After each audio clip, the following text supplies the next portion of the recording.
so you may be upstanding. You have an option to swear on the Bible or the Quran, depending on your faith. Bible? I, Davis Chirchir, do swear that the evidence I shall give before this committee on the matter under its consideration shall be the truth, the whole truth, and nothing but the truth. So help me God. Thank you. You may take your seats and sign the oath.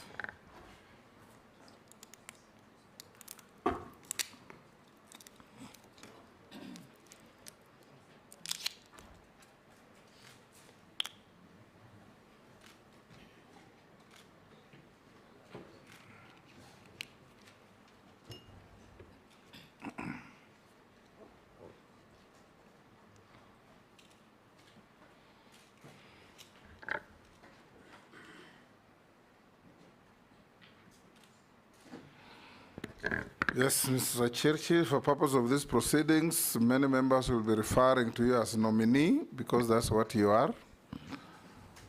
I'll invite you to give us a brief introduction of yourself, your name, educational background, working experience, key competences that make you think and feel suitable for the appointment to cabinet.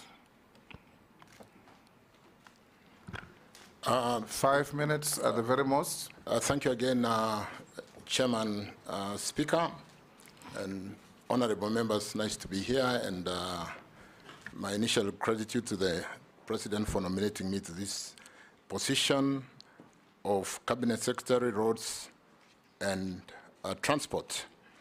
Mr. Chairman, let me fast forward. I graduated in the year 1985 with a degree in physics and computer science from the University of Nairobi, and thereafter went into telecommunication industry, where I joined Kenya Post and Telecommunications and worked as a teletraffic engineer after a 9-month course at the then Central Training School, where I learned the intricacy of managing traffic going into the various routes across the whole world, dimensioning, congestion, and things like that.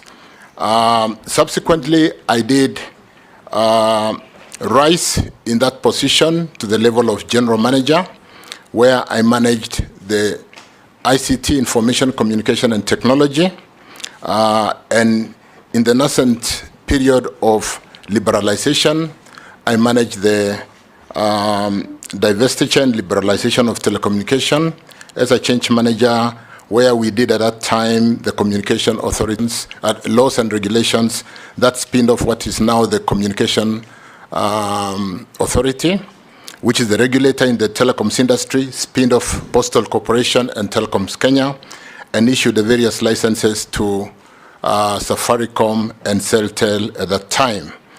Something that then catapulted the growth of telecommunication in what became competitive and very competitive from the monopolistic management of telecommunication at that time done by Kenya Post and Telecommunications. I later on moved on, honorable members, chairman, as commissioner, where I worked in the interim Electoral Commission.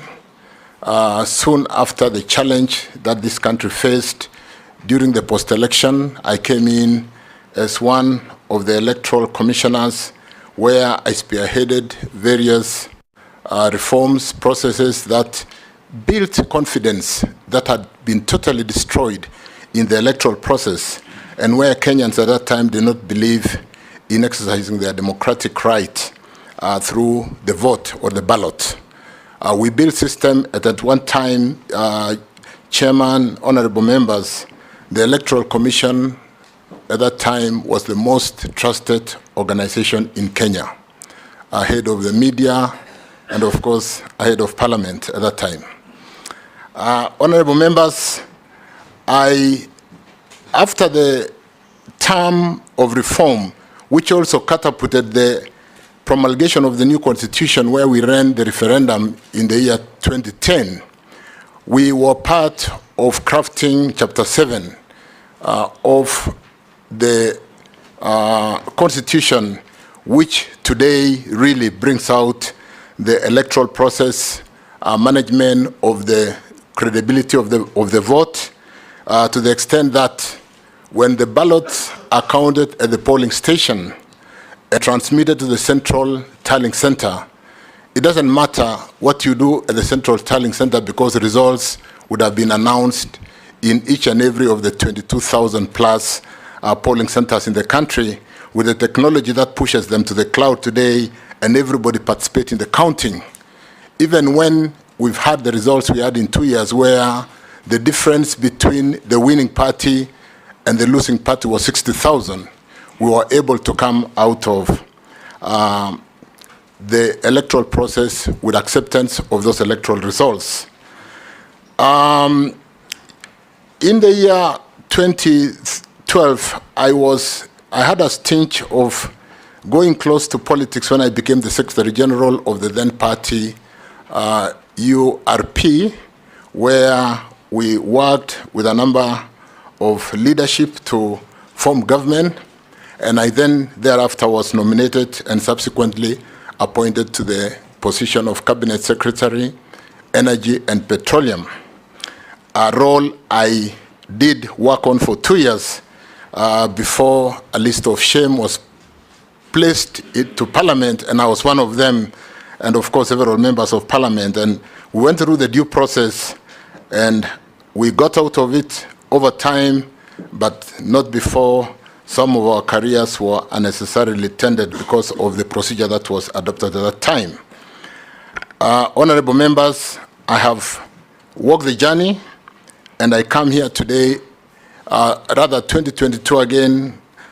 I was nominated and appointed after the Kenya Kwanza won to this position that I've been nominated to. I was nominated to the position of Cabinet Secretary, Energy and Petroleum, and I did serve in that position until the 11th of July, when the entire cabinet was dismissed. Honorable members, I have done some significant work in my career, in my journey, in terms of creating and adding value to this economy, in building systems, and I have legacies which I do pride of today. And today I stand before you, I sit before you as a nominee for CS, roads, and transport. Let me leave it at that for now, Honorable Speaker. Yes, that will do. I will now invite members to file questions to you, starting with the Deputy Speaker.